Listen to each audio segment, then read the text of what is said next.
Bienvenue dans cette vidéo sur ma chaîne YouTube. Aujourd'hui, j'ai envie de vous parler de ma bibliothèque. Et en fait, j'ai envie de vous parler des livres que j'affectionne vraiment particulièrement. Je suis pas non plus un énorme collectionneur de livres de recettes et de pâtisseries et tout ça. Mais c'est vrai que je trouve qu'il y en a quelques-uns qui m'ont vraiment marqué. C'est vraiment des livres il y en a un que j'ai déjà depuis que j'ai 14 ans. Et en fait, ça m'a aidé en fait tout au long de mon processus pour apprendre la pâtisserie, pour me perfectionner. Alors, on va commencer avec le premier. Alors, il est rose, ok. Euh, voilà, c'est celui-là. Pâtisserie de Christophe Helder. Un énorme livre, une espèce de petite bible comme ça, fait pour le mec un peu amateur, le mec qui a envie de commencer la pâtisserie, ou alors la personne qui a vraiment envie de faire de la pâtisserie de tout genre. Il y a tout dedans. J'ai fait une quantité de recettes de ce livre quand j'ai commencé. C'est juste hallucinant, la qualité de la recette, le step by step, donc les images, tout ça, c'est vraiment super bien détaillé. J'ai vraiment adoré ce livre. Je le regarde aussi de temps en temps pour faire des recettes à la maison. Il y a des petites choses comme ça qui sont assez sympas, c'est assez rapide à faire. On peut passer des verrines, des macarons, des guimauves, des brioches, enfin, il y a une quantité de choses, il y a toutes les pâtes de base. Moi, je me suis vraiment éclaté avec ce livre. Il parle vraiment d'un peu tout ce qu'on peut trouver en pâtisserie, même un peu de la décoration. Deux, trois petites choses comme ça qui sont assez intéressantes. Et du coup, en fait, moi je trouve que c'est un bon livre. Si maintenant vous voulez offrir ça à quelqu'un qui aime la pâtisserie, quelqu'un qui a envie de s'améliorer en pâtisserie, pour moi ça c'est une des bases à avoir vraiment dans sa bibliothèque. Il est assez gros, c'est vraiment un ouvrage entre guillemets, une espèce de bibliothèque de base de pâtisserie, donc vraiment, ouais, n'hésitez pas, ça c'est un livre que j'adore. Après, on va prendre lequel? On va reprendre un autre de Christophe Helder. Ça, c'est quand j'ai commencé à faire des desserts à l'assiette. Donc avec la mention complémentaire que j'ai fait en dessert de restaurant, je savais pas trop, je trouvais pas trop de livres de pâtisserie, on va dire de dessert de restaurant, entre guillemets. En fait, il a sorti un petit livre, c'est pièce unique. Et en fait, c'est un petit livre qui regroupe un peu des desserts à l'assiette. Et franchement, pour un démarrage, en fait, si maintenant on a envie d'essayer de faire des desserts à l'assiette, et bah c'est vraiment pas mal. Franchement, j'ai essayé quelques recettes, j'ai essayé aussi au niveau du design. Au début, bah ouais, j'étais pas trop sur Instagram. C'était un peu la période sans réseau à part Facebook.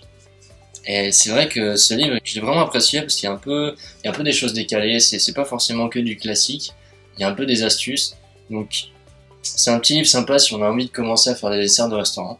Parce qu'on a un peu l'envers du décor avec les tuiles, la modernité, on va dire un peu de graphique dans les assiettes. Travailler aussi beaucoup de produits. Donc c'est vraiment quelque chose qui est super intéressant. Alors franchement, ça c'est un tout petit livre. Je sais même plus quand je l'ai acheté. Je sais que je l'ai fait signer en 2014. Donc ouais, ça date. Ouais, et puis l'autre aussi, il est signé par Christophe Helder. Donc ouais, deux petits livres comme ça. Enfin, celui-là c'est un petit livre, mais assez sympa. Après on continue. C'est Dessertalité de Jessica Prialpato. Un livre vraiment intéressant sur comment travailler les desserts différemment. J'ai vraiment pensé un peu ce livre pour comprendre un peu comment elle travaillait, parce que c'est vrai que c'est pas pareil que ce qu'on a l'habitude de voir, et je trouve que c'est méga intéressant. Et franchement, il y a vraiment des choses qu'on peut utiliser maintenant, que nous on peut faire aussi, pour justement, comme elle fait, réduire le sucre, essayer de mettre plus en valeur le produit.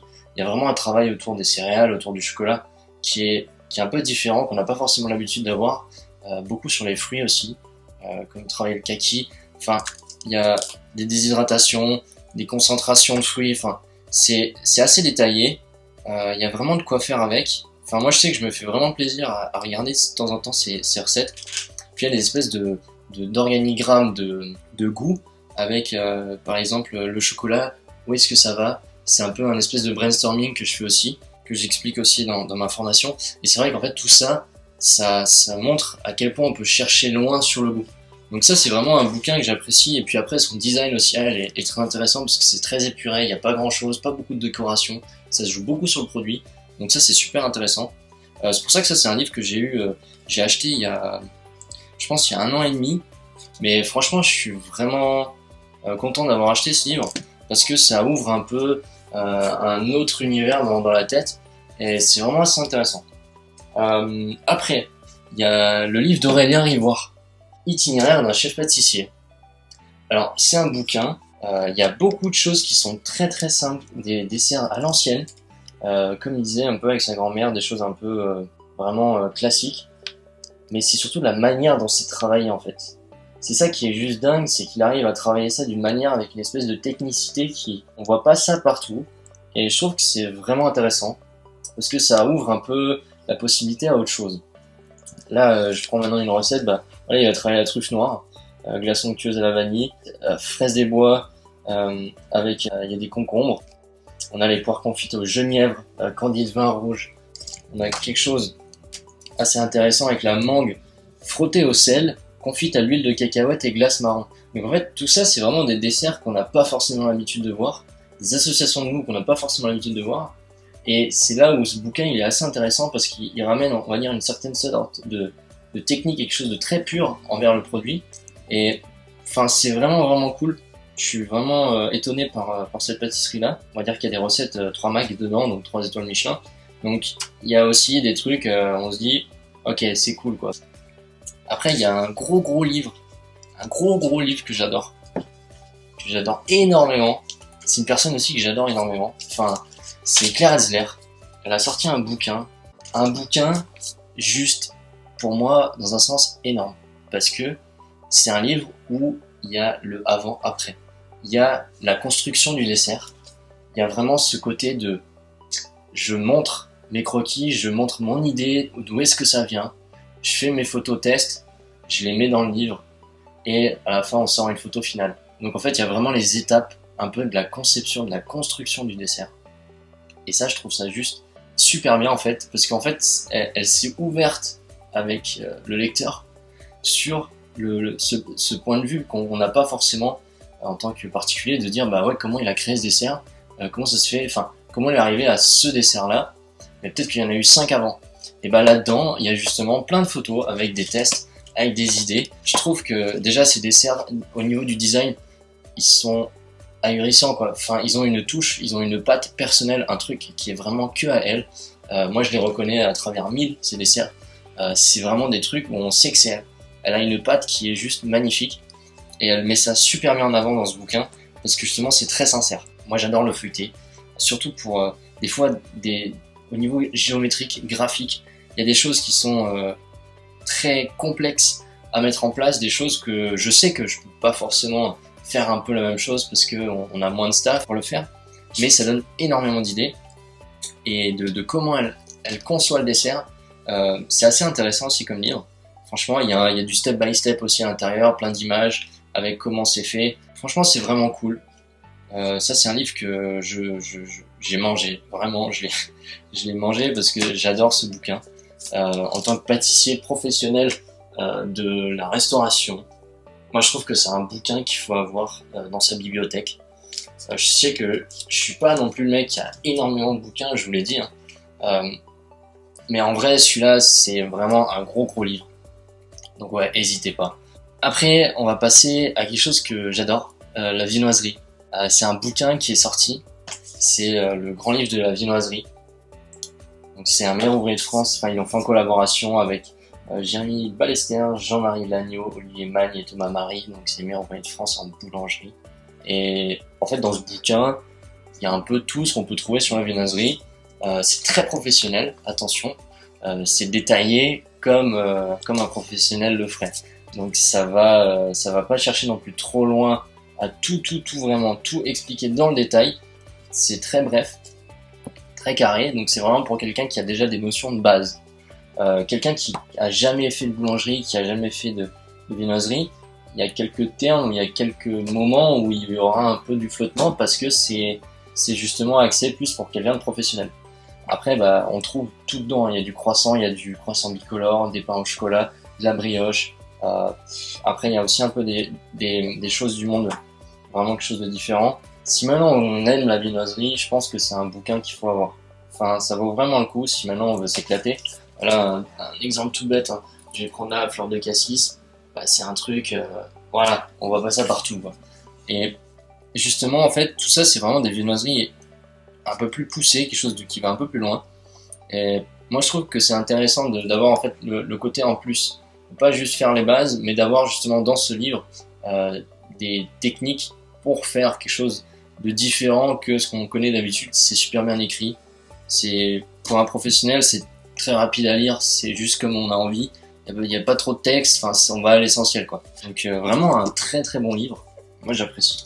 Maintenant on va passer à un livre un peu plus pâtisserie en général. Fruits de Cédric Grolet. Enfin, je suis assez, on va dire que j'ai un avis assez tranché sur celui-là parce que il n'y a pas tout. En fait, on nous dit pas tout dans ce livre. C'est assez intriguant parce qu'en fait, il y a une part cachée qui est pas dans le livre et en fait on a que si on a travaillé là-bas ou si maintenant on a fait un cours avec lui. Et c'est assez frustrant d'une certaine manière.